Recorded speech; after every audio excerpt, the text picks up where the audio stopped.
Hi guys. So had lunch. Yeah, I have. It's so long. What you had for lunch? I had burgers for today's lunch, and they were delicious. You should try it sometime. Nice. How about you? I haven't had any starving. Yeah. Go to Arthadewi. Of course, I'll do it right away. Alright. Starving. Good morning, everyone. Good morning. And thank you for being here on time today. We're going to about Fitbar performance in the first half of 2025. I'll share the chart before to Naurah. Can you show Jeff, please? Sure. Okay, can you see? The title is Fitbar Sales and Analysis in the first half of 2025 as a reference for this discussion. Looking at the data, we reached our highest sales in March, but there was a slight decline afterward, remaining very stable through June. Meanwhile, discount levels have consistently increased. This brings a strategic question regarding stock engagement, promotional direction, and the customer perception. I'd like to hear your observation and suggestion based on your department. Let's begin with HR. Naurah, please begin. Okay, thank you, Dhini. So from the HR side, one thing that stood out is the pattern of employee engagement, especially as we saw around February. We recorded a noticeable dip in motivations across teams, especially our field staff and campaign support crew. It aligns with the sales decline we saw in the same period in February. And to respond to this quickly, we launched a short-term incentive program in March, like the voucher, daily team goals, and annual big recognitions.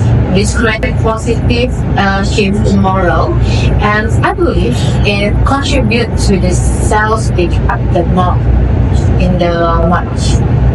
And we can learn from this that temporary motivations leads to temporary results. That's why I propose building a long-term structure like monthly recommendations, player performance tracking, and regular feedback sessions. It doesn't have to be costly, but it needs to be consistent. And that's a good insight. Do you think the incentive model we used in March can be scaled sustainably? Yes, with adjustment. For instance, instead of giving money or material every week, we could implement a recognitions from the appreciations as we have intercom in our Instagram. We can build avatar or reward and recognitions to the staff that have a good performance. So it builds a culture of appreciations without relying on volume. Okay, Laura, may I ask you something? Were the promos targeted in the March incentive program? Yeah, sorry, not officially, and that's something I regret. They contribute massively to campaign success.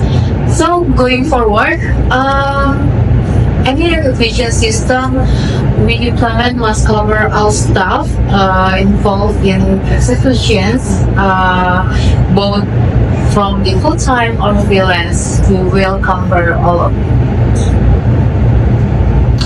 That's a really good point, because artists heard some of the frustrations as well, especially from the contract staff. They felt left out, even though they have already handled like a lot of front-facing tasks. Yeah, exactly. Inclusion is the key if you want people to feel invested to our brand success. Okay, thank you, Naurah. Let's move on to promotion side. Syafa, your team played a big part in the sales jump in March. What's your analysis? Okay, first of all, thank you so much, Dhini. So our March's campaign, can you run this slide, please? Okay. So yeah, here our largest campaign called the Spring Shape Up Challenge was our most interactive one this year because it combined digital engagements such as fitness tips, meal plans, and also social media shoutouts. And within stores active, of course. And that mix of online and offline really worked. And the result, as you guys can see the chart above here, sales peaked at 100 and user engagement was high, and we gained around 2,000 followers in 2 weeks. And it wasn't just about selling, right? It was about creating community.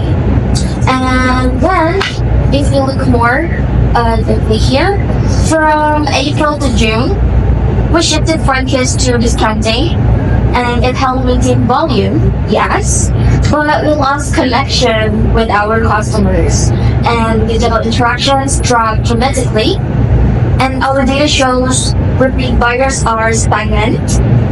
This means that people buy because of low prices, not because of loyalty.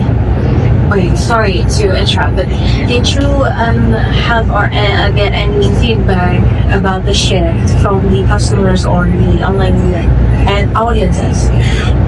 Of course, yes. Some commented that we felt it's like more or less present or to buy it on social media. And interestingly, posts related to discounts got less interaction than the challenge content.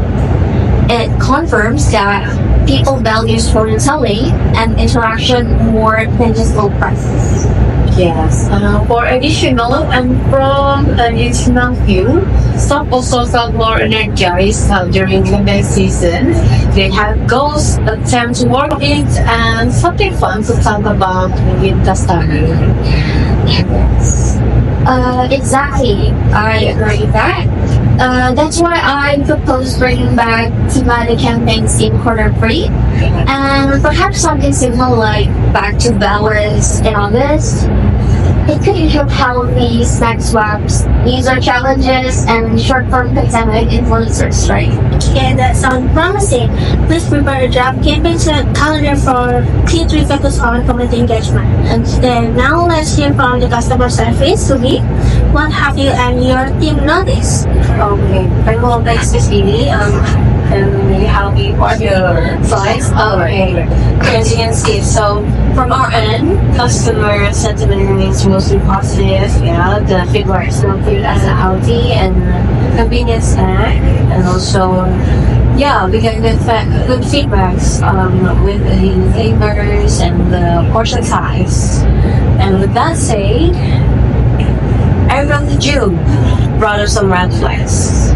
As discounts became more frequent, customers started questioning our brand consistency, like as you can see by the PMs and email that we received. Yeah, they were asking like, is the product being discontinued, or why is it on sale now, or some even worried about the product quality or expiry dates.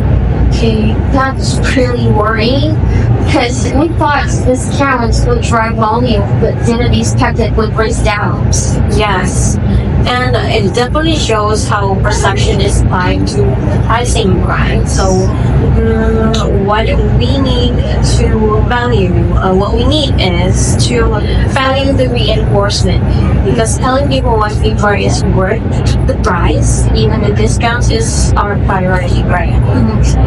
And also for request, there's a major rising request that we got.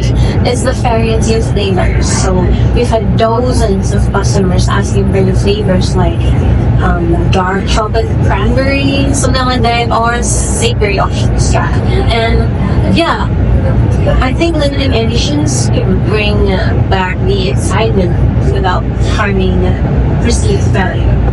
Yes, from our staff too, they love something new to promote. It keeps things fresh on their end.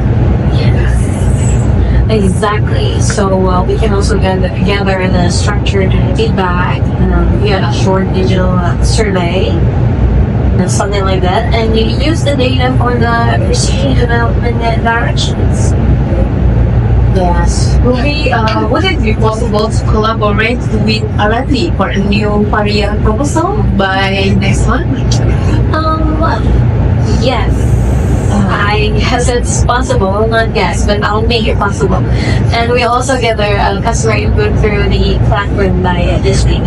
Alright, thank you. Okay, thank you everyone. Let me just summarize our discussion today. HR will enhance employee recognition and ensure inclusion across all contract types, and promotion will develop key 3 engagement campaign with demand troubles, and customer service will follow up with R&D on new flavor concept and address customer trust concept through messaging. Okay, so thank you everyone for your great work today, and let's stay on track and keep things moving forward. See you on next meeting, and let's keep feedback progress. Oh, yeah. Thank you. Amazing seeing you. Thank you. Goodbye. Bye. Thank you. Good job. Good job. You should have lunch now. So, yeah, eat some lunch. Let's go.